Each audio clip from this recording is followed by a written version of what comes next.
Finally আমি তোমাদের সামনে আমাদের গ্রামে ধর্মরাজ পুজোর ব্লগ নিয়ে হাজির হয়েছি। এদিকে দেখো আমরা সবাই স্নান করে মন্দিরে এসেছি, আর আমার মা সেই সকাল থেকে উপোস করে বসে আছে। এখন বাজে প্রায় 1:30 মতন, আর মা এদিকে পুজো দিতে এসেছে, আর আমি মান্তু আর মান্তু দিদি সবাই মিলে এখন বসে বসে এখানে গল্প করছি। আর এই দিদি জামাইবাবু ভীষণ ভালো, আমার খুব ভালো লাগে মিশতে। আর এদিকে অভিদা আমাদেরকে ফোঁটা দিয়ে দিল হোমের। আর এইদিকে দেখো দিদি জামাইবাবু আমাদেরকে এখন আইসক্রিম কিনে দিয়েছে, সেটা খেতে খেতেই আমরা এখন মন্দিরে যাব। আর এইদিকে আমি যে জামাটা পরেছি সেটা কিন্তু আমি নিজের হাতে তৈরি করেছি। এটা একটা 1 পিস। আমাকে পরে কেমন লাগছে সেটা কিন্তু অবশ্যই কমেন্ট করে জানিও।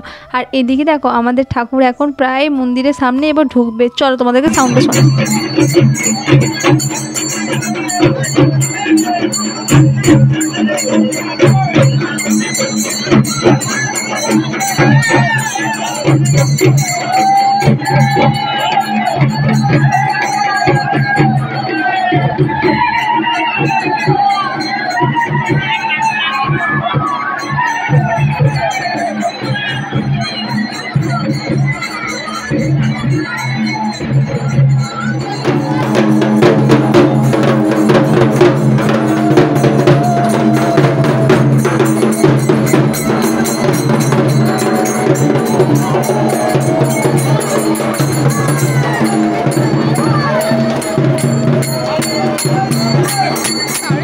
এদিকে দেখো আমাদের ভাড়াল পুরো ঢুকে গেছে, আর এদিকে সবাই বাতাসা আর চকলেট হরিণর দিয়েছে। বাট আমার ভাগ্যে একটুকু চকলেট পড়ে, কারণ আমরা তো বাইরে যাইনি ভিড়ের মধ্যে, তো চকলেট পাবো কোথা থেকে।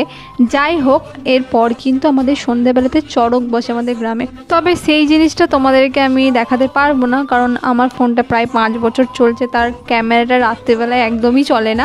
দিনের বেলাটা বেশ ভালোই হয়, বা রাতে চলে না। যাই হোক, আমার আজকের ব্লগটা কেমন লাগলো কমেন্টে কিন্তু জানিও। ভালো একটা লাইক করো। টাটা।